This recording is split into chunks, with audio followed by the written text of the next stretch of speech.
우리가 살다 보면 이해할 수 없고 설명할 수 없는 일들이 많이 있어요. 어떻게 이 엄청난 우주가 생겨났을까? 빅뱅의 대폭발로 시작됐다고는 하지만 어떻게 우리가 살고 있는 이 지구 땅덩어리가 허공에 매달려 있을까요?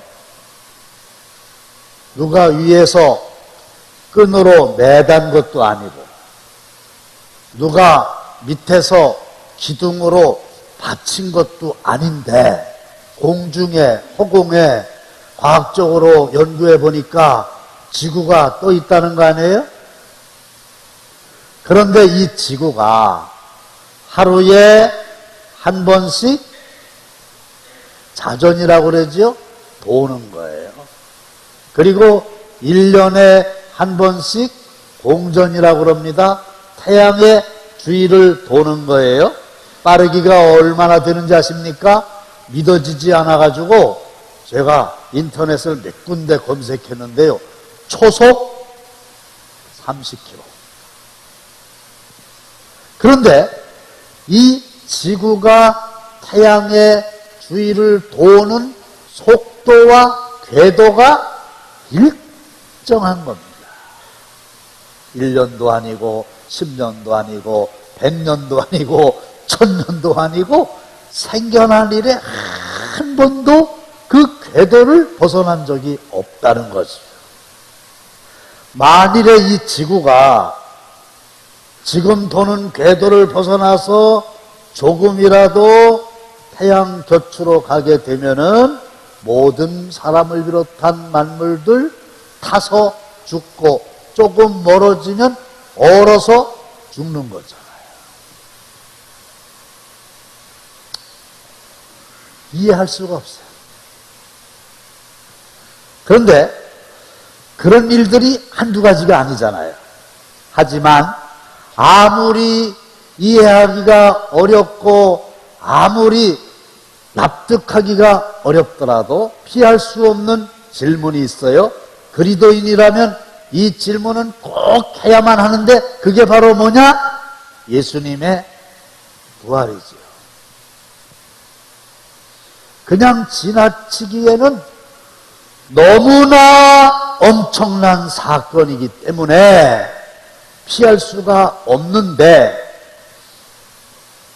부활이 뭐예요? 죽은 예수님이 다시 살아나셨다. 이거 아니에요. 근데 여러분들 정말로 예수님이 이 땅에 오셔서 33년 동안 사시다가 죽으셨고 여기까지는 역사적인 사실이니까 안 믿을 수가 없는데 그가 무덤에서 사흘 만에 사망 권세를 깨뜨리시고 부활하신 것을 믿으세요? 아멘 안 할 수 없잖아. 다른 사람들 다 부활했다는데 나만 가운 입고 찬양하면서 아니요 그럴 수 없잖아. 아니 그리고 예수를 한두 해 믿은 것도 아니고 지금까지도 별 얘기가 없었는데 이제 와가지고 나 그거 안 믿어진다고 이렇게 얘기하면 좀 이상하잖아요. 그러니까 예수가 부활한 걸 믿으십니까? 그러면 그냥 아멘 해주는 거 아니에요? 모르죠. 그런데 부활이 도대체 어떤 뜻이 있느냐?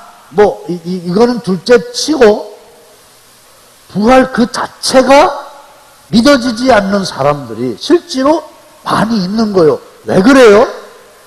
오늘날 여전히 이성과 경험을 중요시하는 과학적 사고의 시대인데 이 과학적인 시대에 죽은 사람이 다시 살아났다고 하는 지극히 비과학적인 이야기를 믿는다는 게 솔직하게 얘기해서 쉽지 않죠. 아유, 목사님, 그냥 부활에 대해서는 더 이상 말하지 말고 지나가면 어떨까요? 오늘이 부활절인데요. 이 부활에 관한 말씀을 하지 않을 수가 없거든요. 자, 보세요. 우리가 예수를 믿어야만 구원을 받는 거 믿으시죠? 근데 그 예수를 제대로 믿어야 그게 참된 믿음이 되는 거지. 예수님이 어떤 분이세요? 태어나셨다. 내 죄를 대신 지시고 돌아가셨다. 그분이 다시 살아나셨다. 승천하셨다. 성령 보내주셨다. 다시 오신다. 할렐루야. 이런 예수를 믿지 않으면 우리의 믿음은 헛믿음인 거예요. 부활을 믿지 않는다면 우리가 전하는 모든 거 다 헛것인 거잖아요. 예수님이 부활하실 때에 지진이 일어나가지고 온 땅을 다 흔들어 놓았는데요. 사실은 예수님이 정말로 부활하셔서 지금 여기에서 나와 함께 하신다고 하는 사실을 믿는다면 온통 우리의 삶이 다 흔들릴 수밖에 없는 거예요. 자, 부활을 처음 목격한 사람의 이야기를 하기 전에 먼저 배경을 좀 설명하려고 그러는데, 요한이라고 대답을 하세요. 오늘 본문인 요한복음은 누가 썼을까요? 요한이 썼어요. 요한도 사도 요한이 있고 세례 요한이 있고 전 요한이 있어. 근데 전 요한은 아닐 테고 세례 요한도 아니고 사도 요한이에요. 요한 1서, 2서, 3서와 요한 계시록과 요한 복음을 쓴 사람이에요. 근데 이 요한에게 고민이 하나 있었어요. 이 요한 복음을 쓸 당시가 AD 90년경입니다. AD 90년경이라고 하면 대략적으로 볼 때 예수님이 승천하시고 한 60년 정도 지난 거예요. 어느 날 주위를 이렇게 둘러보니까 예수님이 이 땅 위에 계실 때에 예수님의 제자들 한 사람 두 사람 죽는 거예요. 그리고 예수님과 동시대에 살았던 사람들도 한 사람 두 사람 이 세상을 떠나는 거예요. 90년경이니까. 그리고 예수님이 승천하신 이후에 예수님을 육신의 눈으로 보지 못한 사람들이 예수를 믿는데, 그 사람들이 이러는 거예요. 야, 내가 한 몇십 년 전에만 태어났더라면 이 땅 위에 계신 예수님을 눈으로 직접 봤을 텐데 말이야. 아, 아쉽다고. 그러면서 예수님 당시에 살았던 사람들을 부러워하는 거예요. 그런데 이 사도 요한은 자기가 직접 예수님 이 땅 위에 계실 때 보고 듣고 체험을 했잖아요. 그러니 내가 죽기 전에 예수님이 이 땅에 계실 때 내가 직접 보고 듣고 체험한 예수님을 보지 못한 오고 오는 후대의 사람들에게 알려줘야 되겠다. 그래서 이 요한복음을 쓰게 된 거죠. 그런데 바로 후세들에게 예수의 부활을 전하기 위해서 쓴 이 요한복음의 20장에 도마의 이야기가 나옵니다. 도마가 뭐냐? 요리할 때 쓰는 도마가 아니고 사람 이름이에요. 도마라고 하는 예수님의 제자가 있어요. 그런데 예수님이 부활하신 안식 후 첫날 저녁, 이 날이 언제냐? 예수님이 역사적으로 실제로 부활하신 날, 첫 번째 부활절이겠죠? 안식 후 첫날이에요. 그날 저녁에 예수님은 새벽에 부활하셨어요. 예수님의 제자들이 모였어요. 유대인들을 두려워합니다. 왜? 유대인들이 예수님 잡아 죽인 거 며칠 전에 사건을 알고 있으니까 예수님 따라오면 자기들도 죽일까봐 문을 닫았어요. 그런데 부활하신 예수님이 거기에 딱 나타나신 거 아니에요? 그런데 보세요. 이 예수님의 제자들이 도대체 문을 닫고 모여서 뭐 했을까? 알 수 없어요. 그런데 분명한 거는 예수님이 다시 살아나셔서 자기들이 벌벌 떨고 있는 이곳에 오시리라고 하는 거는 생각을 못했어요. 왜 못했을까?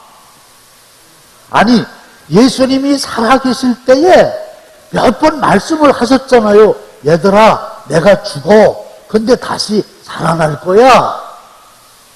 얘기 직접 들었거든요. 그런데 그 예수님의 이야기를 들었을 때에 사람이 죽었다가 다시 살아나는 부활, 이게 이해가 안 됐던지, 관심이 없었던지, 에이고, 설마 아무리 그래도 그런 일이 일어나랴, 이렇게 믿지를 못했던지, 어쨌든 그 저녁에 예수님의 제자들이 문을 닫고 모여있는 곳에서는 예수님의 부활을 미처 생각하거나 기대하지 못했는데 짠! 하고 그들의 입장에서는 예수님이 나타나. 그런데 불행인지 다행인지는 모르는데 그 예수님이 부활절날 저녁에 나타났던 현장에 도마라고 하는 제자는 없었어요.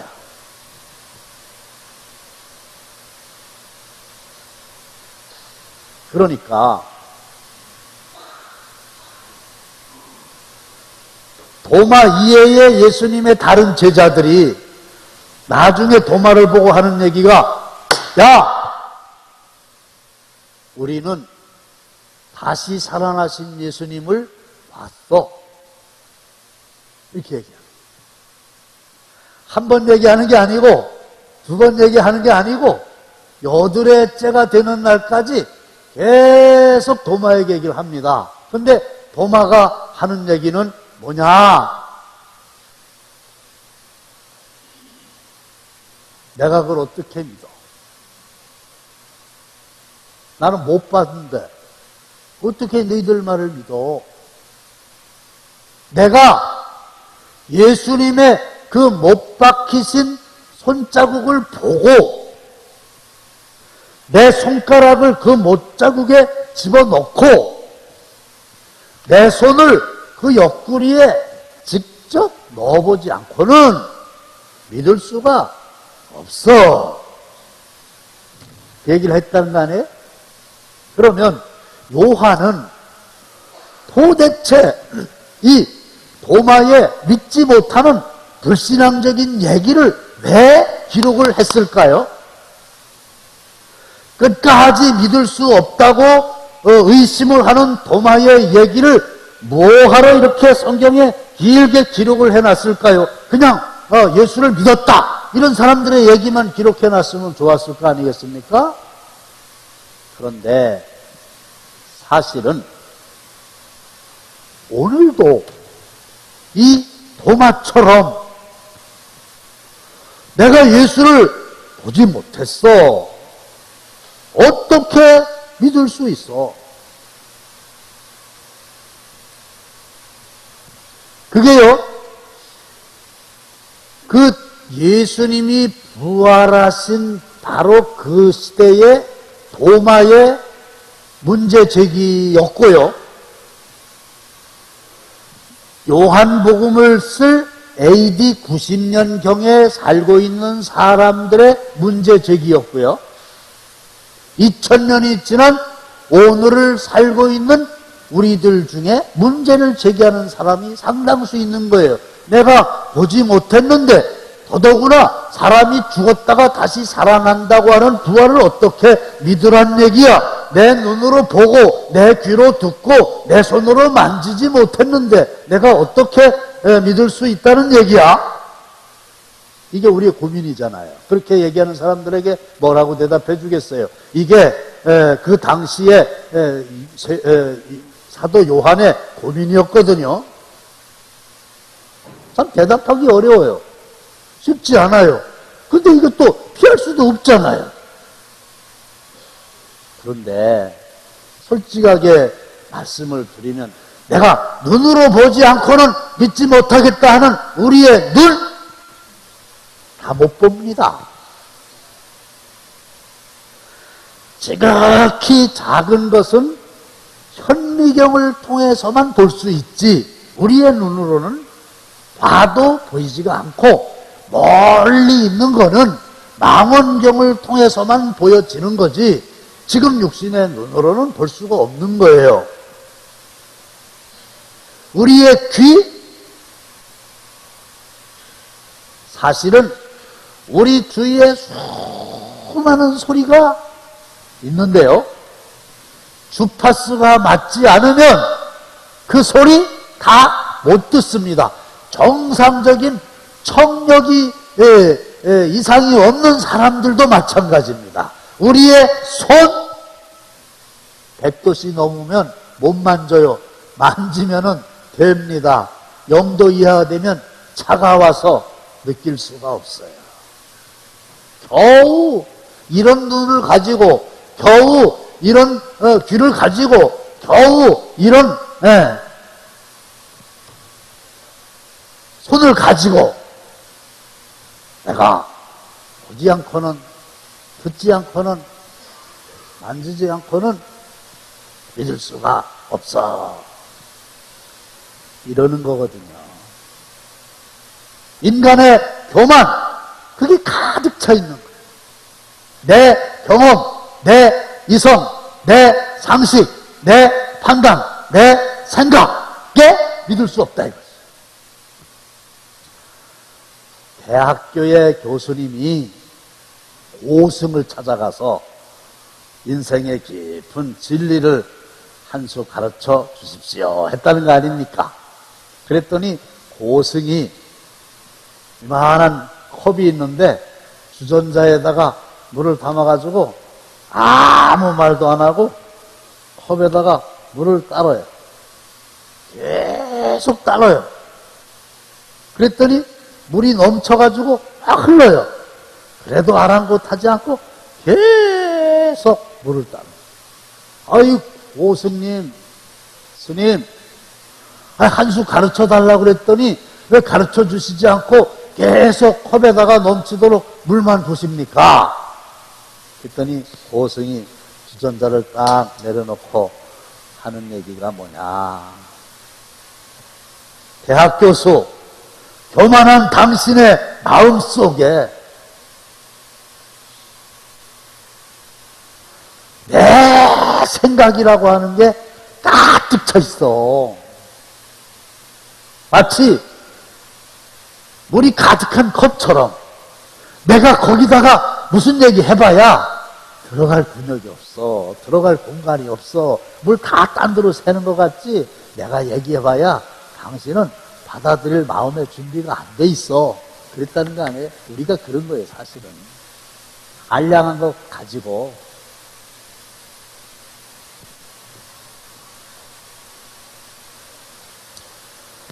여드레가 지났어요.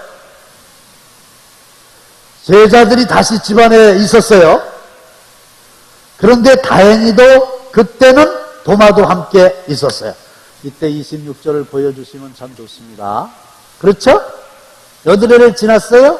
제자들이 다시 집안에 있어요. 이때는 이제 도마도 함께 있는 거예요. 그 전에는 없었고. 그런데 예수님께서 이 도마가 못 믿겠다고 하는 걸 아시나 보죠? 27절 볼까요? 예수님께서 도마에게 딱 가가지고 제자들이 많이 있거든요. 말씀하시는 거예요. 내 손가락 내밀어서 내 손 봐. 내 손으로 내 옆구리 한번 너 봐. 너 그래야 믿는다고 그랬잖아. 그리고 믿음 없는 자가 되지 말고 믿는 자가 되라. 할렐루야. 믿음 없는 자가 되지 말고 눈으로 보지 못했고 귀로 듣지 못했고 손으로 만져보지 못했으니 믿을 수 없습니다. 그런 소리 하지 말고 너 봐. 만져봐. 그리고 믿음 없는 자가 되지 말고 믿는 자가 되라. 이때에 도마는 무슨 말 할 수 있겠어요? 여러분, 도마가 고백합니다. 28절 다 함께 시작. 도마가 대답하여 이르되 나의 주님이시오니 나의 하나님이시니이다. 나의 주님이시오 나의 하나님이십니다. 아멘을 준비하세요. 의심 많던 도마가 예수님의 부활을 인정하는 결정적이고도 위대한 순간입니다. 할렐루야. 나 궁금해요. 실제로 옆구리에 넣어봤나요? 안 넣어봤나요? 도마가? 예? 몰라요? 성경을 보면은 너 뭐라고 그랬단 말이에요? 근데 넣고 나서 이런 말이 없는 걸로 봐서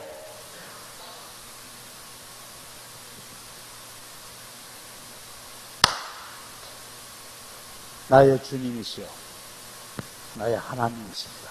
그리고 무릎을 탁 꿇고 믿었다는 거 아니에요. 그러면 어떻게 이 도마가 믿었나? 논리적 설명을 뛰어넘는 믿음으로 고백한 거 아니겠어요? 그렇게 논리적이던 문학평론가 이어령 씨 아시죠? 뭐 대단한 사람이죠. 그런데 이 사람이 자기 그 딸에게서 일어났던 일련의 사건들을 딱 보고 난 다음에 자기의 논리를 넘어가지고 믿음으로 신앙을 갖게 됐잖아요. 그거하고 똑같은 거예요. 예수님 당시나 오늘이나 깨닫지 못하는 사람은 늘 내 생각에 사로잡혀 있기 때문에 그런 거예요. 다시 한번 내 귀, 내 손, 내 눈, 내 감각, 내가 훈련받은 이성 이런 것들이 성령께서 역사하실 때 일어나는 믿음의 은사보다 더 강하기 때문에 그런 거예요. 사랑하는 성도 여러분, 의심 많은 사람에게, 아니 의심했던 그 도마에게, 아니 도마와 같이 오늘도 의심하는 나에게 예수님이 정말로 부활했습니다 이렇게 믿을 수 있도록 역사하시는 분은 성령님이신 줄로 믿으시기를 바랍니다. 믿을 수 없는 영적인 여러 가지 사실들을 믿을 수 있도록 하시는 분이 성령님이신 거예요. 그래서 예수가 나의 삶의 구세주고 예수가 하나님의 아들이시고 그 예수가 사망권세 깨뜨리시고 부활하셨고 성찬하셨고 성령을 주셨고 다시 오실 것이다. 이거는 똑똑한 사람이 믿는 게 아니고 하나님의 은혜를 입어서 성령께서 역사하셔서 믿어지기 때문에 믿는 겁니다. 할렐루야. 아시겠어요? 믿어진다면 그거는 하나님의 은혜로 믿어지는 거예요. 이게 믿어지지 않는다고 하면 우리의 믿음은 헛거예요. 그러면서 바로 이때 요한이 도마 이야기를 통해서 하고 싶은 말, 도마 이야기의 결론이며 핵심이 뭐냐? 본문 29절이잖아요. 다 함께 시작. 예수께서 이르시되 너는 나를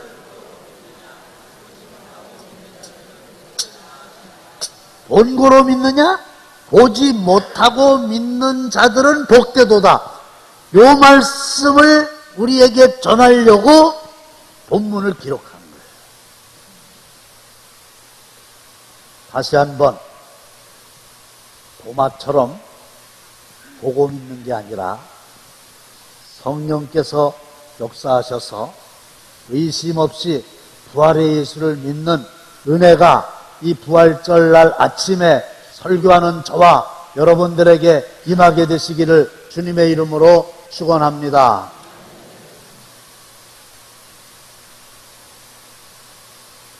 그런데 이 예수님이 정말로 부활하셨다, 이 사실을 믿는 사람은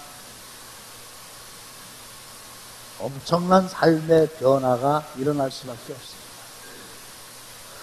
부활의 예수를 믿는 사람하고 부활의 예수를 믿지 않는 사람하고의 삶의 가치관, 철학, 세계관, 아니 삶의 목적 다를 수밖에 없죠. 같을 수가 없죠.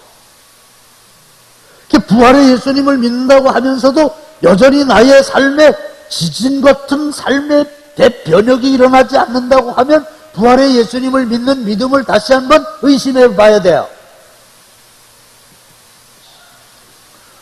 어떤 전도사님이 몇 명 안 되는 할머니, 할아버지들만 계시는 시골 교회에 부임을 했대요. 새벽에도 몇 명 안 나오는 겁니다.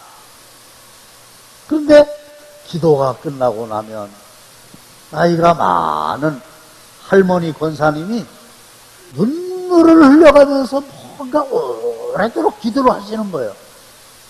아주 간절히 너무너무 간절히 기도를 하시는 거예요. 이 전도사님이, 권사님이 더 오래 기도하나, 내가 더 오래 하나, 이렇게 시합하다가 항상 지는 거예요. 너무 눈물을 흘려가면서 기도를 하세요. 그래서 이 젊은 전도사님이 궁금했어요. 도대체 뭐라고 하는지 잘 안 들리니까. 그래서 살살 가가지고 그 권사님 옆에 가서 눈 감고 기도하시니까 기도를 들었어요. 그랬더니 할머니가 뭐라고 기도하는데, 하나님 아버지, 우리 담임 전도사님 담배 좀 끊게 해주세요. 우리 담임 전도사님 담배 좀 꼭 끊게 해주세요. 그러고 있는 거예요. 담배 피우고 있었거든요. 모르는 줄 알았거든요. 여러분들도 담배 피우시는 거 저 다 압니다. 왜? 냄새가 너무 많이 나요. 소용없어요. 거기다 향수 뿌리면 더 악취가 심해요. 그러니까 모르는 줄 알았는데 할머니 권사님이 알고 계시는 거예요. 할머니 권사님이 자기가 담배를 피우고 있다고 하는 사실을 알고 기도한다는 것을 안 이후에 전도사님 담배 끊었을까요? 안 끊었을까요? 끊었지. 모른다고 생각할 때와 담배를 피우는 걸 알고 기도한다고 하는 사실을 알 때는 다를 수밖에 없었죠. 무슨 말씀 드리려고 그럽니까? 담배 정도가 아니라 예수가 부활했다, 이것을 진짜로 믿는 사람은, 아는 사람은 삶이 달라지지. 어떻게 똑같아져요? 죽음 후에 영원한 세계가 있다, 이걸 믿는 사람이 어떻게 이 세상에서 사람들에게 눈가림만 하면서 죄를 지으면서 짝하면서 내 욕심 채우면서 살아갈 수 있겠냐, 그 말이에요. 기독교 부활의 종교입니다. 이 시간 성령께서 역사하셔서 여러분들의 눈을 밝히시고 여러분들의 마음을 밝히셔서 의심 많았던 도마가 나의 주님이시요 나의 하나님이십니다, 이렇게 무릎 꿇고 고백하고 그의 이후의 삶이 온전하게 변화되었던 것처럼 그 은혜가 저와 여러분들에게 꼭 임하게 되시기를 주님의 이름으로 축원합니다.